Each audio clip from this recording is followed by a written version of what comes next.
The Hold Q Department. Unresolved. Chapter 2. The Simulation Day, Part 2. By the time they reached the 12th floor, the familiar sounds of the department had replaced the silence of the stairwell. Phones rang somewhere beyond the corridors. Printers hummed behind glass partitions. Employees crossed intersections of hallways with the practiced pace of people who had already learned how to carry urgency without displaying it. The National Emotional Support Center had fully awakened. Only now did Irvin notice something he hadn't yesterday. The corridors weren't decorated to impress visitors. They were designed to calm them. Soft gray walls. Muted lighting. Indoor plants placed at measured distances. Large photographs of lakes, forests, and empty beaches. Nothing demanding attention. Nothing loud. Everything quietly encouraging people to breathe a little slower. It was beautiful.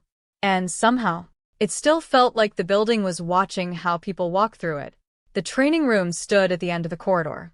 A frosted glass panel carried a simple label. Training Room 12B. The automatic doors slid open. The room was larger than Arvind remembered. Yesterday, the chairs had been arranged for orientation. Today, it had transformed into something entirely different. 6 individual simulation stations stood in 2 perfectly aligned rows. Each station held a curved monitor, a professional communication console, noise-canceling headset, and a small desk light that illuminated only the workspace beneath it. The chairs were positioned with mathematical precision. Behind the stations stretched a large observation area where trainees could watch simulations unfold on a wider display without interrupting them. Wall-mounted speakers sat high in the corners. Silent for now. A large digital screen at the front displayed only one line. Simulations System Initializing. The room felt less like a classroom, and more like somewhere people were expected to make important decisions. Rohan looked around slowly. I was expecting slightly more motivational posters. Arvind followed his gaze. There aren't any. I know. Rohan nodded. That's somehow more intimidating.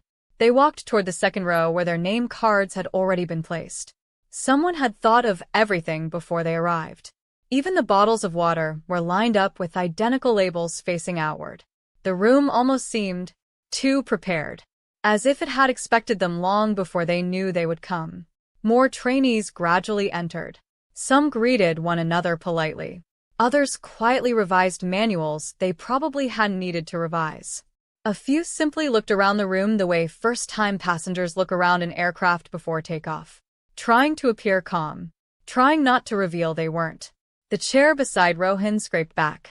A young woman placed her notebook on the desk with efficient, almost practiced movements.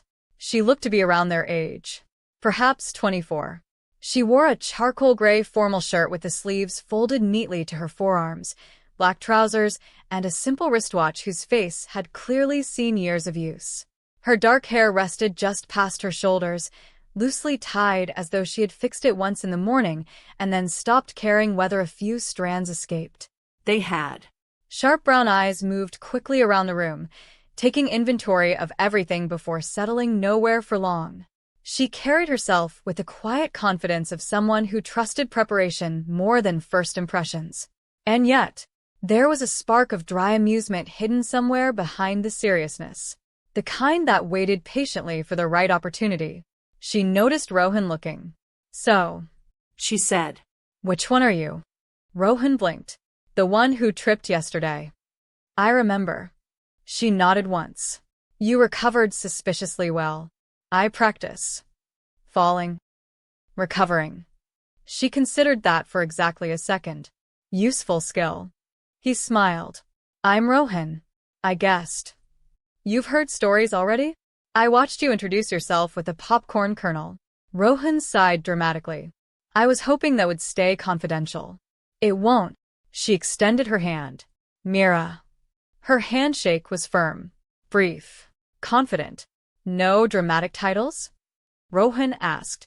"Not unless they're earned. I've been trying to become emotionally legendary." Mira tilted her head. "You've had less than 24 hours. I believe in accelerated development."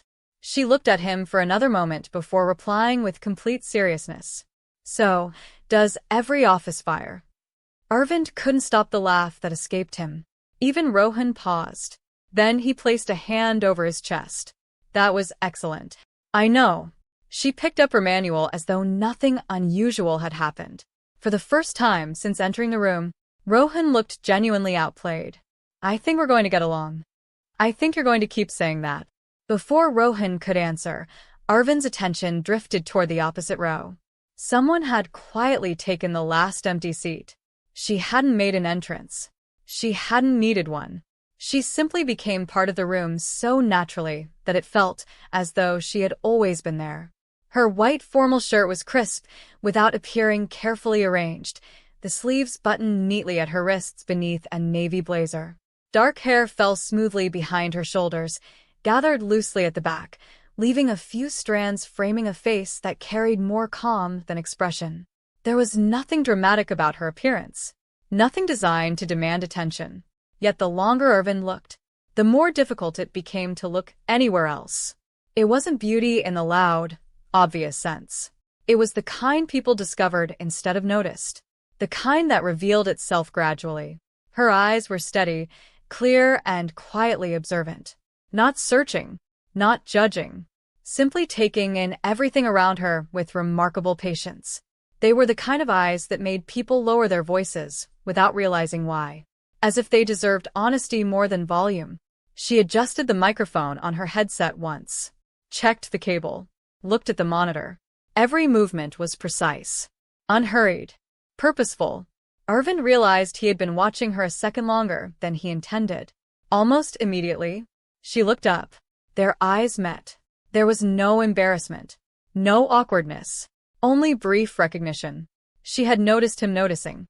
Not because she was self-conscious, because she noticed almost everything. Arvind offered the smallest nod. She returned one just as subtly. Then both looked away. The entire exchange lasted only a moment. Yet, somehow, it felt complete. Mira noticed Arvind glance across the room. She followed his line of sight. Oh, she smiled faintly. That's Anya. Rohan looked over. The only person here who looks like she's already read tomorrow. Mira nodded. She probably has. Almost as if she had heard her name without anyone raising their voice, Anya turned slightly toward them. Mira spoke first. Anya, this is Arvind. And this, she gestured toward Rohan, is whatever happened yesterday. Rohan looked offended. I have a name. I know. I chose accuracy. For the briefest moment, something almost resembling amusement reached Anya's eyes. It disappeared before becoming a smile. Good morning, Arvind said. Morning, Anya replied. Her voice was calm, soft enough that people naturally leaned into it instead of asking her to speak louder. Rohan grinned. I'm Rohan. I know. He blinked. Already? You introduced yourself yesterday. Right. My reputation arrived before I did. It wasn't difficult. There wasn't a trace of sarcasm in her voice. Only observation, which somehow made it funnier. Even Mira smiled. Before anyone could continue, the room changed. Not because anyone announced it, because every trainee sensed it at the same time. The conversations faded one after another. Chairs straightened. Manuals closed. Pens stopped tapping. The quiet that settled over the room wasn't forced. It was the kind that arrived when everyone suddenly remembered why they were there. The automatic doors opened. Mr. Deshmukh entered. Just as composed as yesterday. Dark suit. Perfect posture. A leather folder tucked beneath one arm. He walked neither quickly nor slowly, only with the confidence of someone who expected the room to adjust itself around his presence. It did. Without asking, every trainee sat straighter. The air itself seemed tighter now. Even the faint sound of the ventilation system became noticeable in the silence. Mr. Deshmukh placed his folder on the lectern, looked once around the room, satisfied himself that every eye was on him. Then the large digital screen behind him illuminated. Simulation ready. He nodded once. Good. No phones. No unnecessary conversations. When a simulation begins, treat it as if another human being is depending on your next sentence. Nobody moved. Nobody even shifted in their chairs. The room had become entirely professional. Mr. Deshmukh reached toward the control console. At that exact moment, a sharp metallic tick echoed from the wall clock above the entrance. Every trainee instinctively looked forward. No one looked back. Only the listeners would have noticed. The second hand completed one full rotation. Then, without moving the minute hand, the clock quietly displayed 8:59, although it had already shown 9:03, only seconds earlier. No sound followed. No alarm. No flicker. Just an impossible time resting innocently above the door. Then, almost lazily, the minute hand began moving forward again until it reached 9:03, as though correcting a mistake no one had witnessed. Mr. Deshmukh never turned around. He pressed a single key. The screen behind him changed. Emotional Response Simulator V3.2. The room lights dimmed. The speakers awakened with a soft electronic tone. 6 monitors illuminated together. 6 headsets became active. The simulations were ready. And, without realizing it, every person in the room had already crossed from ordinary training into something none of them yet understood. Please take your assigned stations. One by one, the trainees reached for their headsets. And the first simulation began. If you've stayed with the story this far, your attention to the smallest details is what makes mysteries like this worth experiencing. And this was only the beginning. The simulations haven't truly started yet. What happens inside them will test far more than just skills. The next chapter begins with the first simulation. Until the next chapter, stay curious.